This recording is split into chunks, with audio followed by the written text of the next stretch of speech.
আলহামদুলিল্লাহ, যেখানেই যাচ্ছি ফুটবলের উন্মাদনা। ফুটবল এতই জনপ্রিয় আর আমি এত পরিচিত মুখ এলাকার। আমি মিরপুরের সন্তান, এখানেই আমার জন্মস্থান। আমার বাবা সাবেক এমপি এস এ খালেক এখানে 5 বার সংসদ সদস্য ছিলেন। আমি গত 17 বছর এই এলাকায় আন্দোলন সংগ্রাম করেছি জনগণকে নিয়ে। 33 বছর ধরে আমি এলাকার আর্থসামাজিক উন্নয়নে জড়িত, সম্পৃক্ত। তাই এলাকার ছেলে হিসেবে, মিরপুরের সন্তান হিসেবে সবাই আমাকে সাদরে গ্রহণ করছে একটি পরিবর্তনের আশায়। সেই পরিবর্তন হচ্ছে যে আমি দলমত নির্বিশেষে শুধুমাত্র এই মিরপুরকে আদর্শ মিরপুর হিসাবে গড়ে তুলব। তরুণ ভোটারদের জন্য কি আশা দিচ্ছেন? সাংঘাতিক রকম সাড়া পড়েছে তরুণদের ভিতরে, কেননা আমি তাদের জন্য এই মিরপুরে আমার ইশতেহারে বলেছি যে তথ্য প্রযুক্তি খাতে প্রশিক্ষণের জন্য সরকারিভাবে একটি টেক সেভি হাব সেন্টার করা হবে এখানে। পাশাপাশি স্পোর্টস একাডেমি আমি নির্মাণ করব মিরপুরে, যাতে প্রতিভাবান খেলোয়াড়রা এখানে এই মিরপুর থেকে বিশ্বমানের খেলোয়াড় যাতে তৈরি হয়। তো এই জন্য তারা অত্যন্ত আশাবাদী। একটি মহিলা বিশ্ববিদ্যালয় করা হবে, যে তরুণদের এই ভাবনাকে নিয়ে আমি মিরপুরের তরুণদেরকে নিয়ে আগামী বাংলাদেশ বিনির্মাণে কাজ করব। ঢাকা 14 আসনে মহিলাদের জন্য কোনো প্রচারণা বিশেষ কিছু আছে কি? প্রচারণার অন্যতম অংশই হচ্ছে মহিলা, কারণ আমাদের অর্ধেক ভোটার মহিলারা।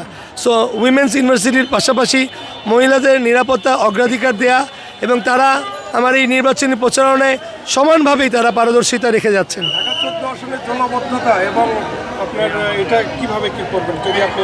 কিছু কিছু অঞ্চলে বর্ষাকালে জলাবদ্ধতা হয়, তাই ইতিমধ্যেই ঢাকা সিটি কর্পোরেশন, ওয়াসা সহ ডেস্কো প্রত্যেকের সাথে আলোচনা হয়েছে। আগামীতে উন্নত ড্রেনেজ সিস্টেমের মাধ্যমে স্থায়ী সমাধানের জন্য আমি নির্বাচিত হলে এই এলাকায় কাজ করব এবং জলাবদ্ধতা অবশ্যই দূর করব। Thank you. ইনশাল্লাহ এই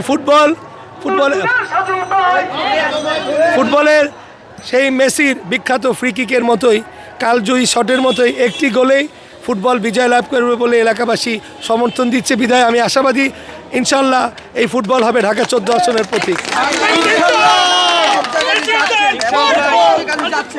জনগণ এখানে আপনার এই এলাকায় কি উন্নতি করতে পারে? আপনি কি মনে করেন যে এই জায়গাটা আপনার পরিবর্তন করাটা অনেক ইম্পর্টেন্ট?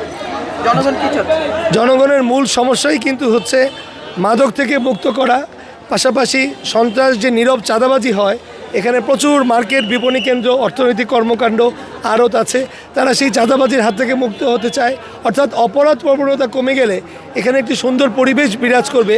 যে আপনি দেখবেন অনেক দোকানে এখানে মহিলা সেলস পার্সন আছে। তো তারা চাচ্ছে সৌহার্দ্যমূলক পরিবেশ, নীরব চাঁদাবাজি বন্ধ হোক, মাদকের স্পটগুলো নির্মূল করে এখানে বিতাড়িত করা হোক। তাহলে যুব সমাজ করাল গ্রাসে যাবে না মাদকের, তারা কর্মসংস্থান এবং উদ্যোক্তা হিসাবে এলাকায় কাজ করবে। তাই আমরা সুস্থ পথে থেকে এলাকায় একটি পরিবার হিসেবে বসবাস করার জন্য প্রথম ও মূল মন্ত্রই হচ্ছে মাদক ও সন্ত্রাস, তারপরেই হচ্ছে পরিষ্কার পরিচ্ছন্নতা, অর্থাৎ ক্লিন মিরপুর, গ্রিন মিরপুর।